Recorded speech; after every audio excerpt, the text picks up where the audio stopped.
Good morning to you, Martin. And this is your most asked question at the moment. Everybody wants to know what to do. Yeah, I'm in Leeds at the moment, actually, because I'm doing the road shows for my television show. If people want to come down from 12 o'clock at Trinity Leeds Shopping Centre today, and they're asking questions. And I was there yesterday, and lots of people coming to talk to me about mortgage and house prices. Now, what's really interesting about this at the moment is we have historic low mortgage rates. There's a 2-year fixed deal at the moment, 0.99%. That's ridiculously, outrageously cheap. And people are, of course, quite excited about that because those with existing mortgages, that's what I'm focusing on today, those with existing mortgages can possibly save hundreds or thousands of pounds. But again and again, they're coming up and going, but what does Brexit do to this? Should I wait? Should I hold off? So there's a huge amount of confusion out there on this at the moment. So could they possibly get cheaper? Is that what people are holding out for? Well, look, there's lots of things that are going on in the mortgage situation, I think, that people need to worry about. And it's really interesting to work out that there's actually a big disparity between what people are waiting for and what is really happening in the market. So let me talk you through that. First of all, fixed rates. Now, fixed rates don't move based on the UK base rate. They tend to move on what's called the long-term city swap rates.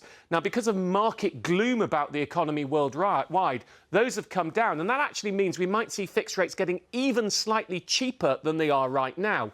Variable rates, and many people are on their standard variable rates. Those are the ones that move as opposed to the ones you're locked in. And if you've come off a fix, you'll obviously normally be on your variable rate. They move with the Bank of England base rate. And we've heard the Bank of England governor saying he expects base rates, well, either to stay where they are or even be cut that next month. So all of this is actually saying mortgages will get cheaper. So the big question people are coming saying to me once they actually realise that is, well, hold on, I know they're really cheap now, should I wait? And my answer to that, and I think we have to be sensible about this, is look, they're at historic lows right now. It takes a little bit of time to get a new mortgage deal anyway. Now, of course, you could try and play the market and go for the perfect bottom out of mortgage rates. But they're so cheap right now, many people can save so much money that it's a perfectly sensible, secure thing to just bag yourself a deal that's a lot cheaper than what you're paying, and that's a good thing to do. And then, if it does get a smidgen cheaper afterwards, don't worry about it. You can never perfectly play this. They are superbly cheap right now. So anyone on their standard variable rate, because those are all around 4% with most of the big lenders, you really should be looking to see if you can cut your mortgage rate. I'm just going to read a quote from someone who listened to me on this and then just got in touch with me on Twitter.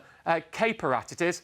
Fixed at 1.24% for 2 years, reduce the term to 13 years without paying any more a month, will be saving £20,000. Wow. That's extraordinary. So where can people find the cheapest around?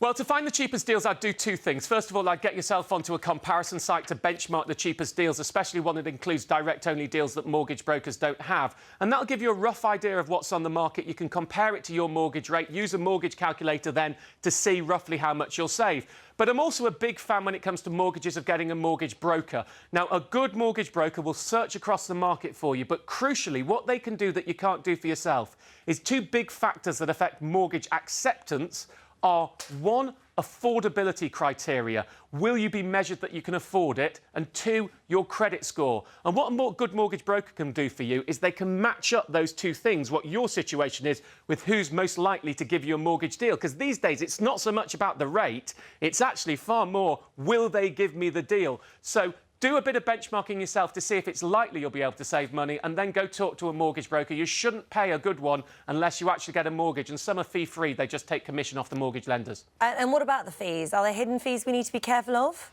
Oh, yeah, you know, I mentioned that cheapest mortgage on the market before, 0.99%, that's with HSBC. Well, first of all, you can't be borrowing more than 65% of your house's value for that, and there's a fee of £1,499, which for anyone with a mortgage of less than really £150,000 is going to be prohibitive. Now, what I always say you have to do, the smaller your mortgage, the more you should concentrate on fees-free. The bigger your mortgage, the more you should concentrate on the rate. But this is what you do. You need to factor in the fees over that fixed or discount period. So let's say you've got a 2-year fixed rate and the fees are £1,200. £1,200 over 24 months is £50 a month. Add that on, and then you could compare it to a fee-free deal. And you should effectively be, well, depreciating is the technical term for it, but be looking at depreciating that fee over the term of the mortgage. And that's how you incorporate fees. But never just look only at the rate, especially if you're only borrowing you know, 50, 60, £100,000, because in that case, the fees will have a really big impact. And there's some calculators out there that'll help you with that. And if you've got savings, could that get you a better mortgage? Yeah, this is actually a really important thing for people to think about. The key is mortgages get cheaper at every 5% level down to 60%. So if you're borrowing 60% of your house's value or less, you get a really good deal. 70% or less, it's not quite as good. 75, 80, 85, 90, 95 is the most that you can be borrowing. Let me just give you a stat on this. I worked this one out earlier. Here we go. You've got a £150,000 house and you've got £13,000 of equity in it, so just less than 10%. The best mortgage is 4.49%. If you could put £2,000 of savings towards it, so you are now over that next threshold, that 90% threshold, where you're borrowing less than 90% of your house's value, the rate drops from 4.49% to 2.54%. And that's a saving of £1,600 in monthly payments over 2 years. So you almost get the savings back and you owe less money on your mortgage.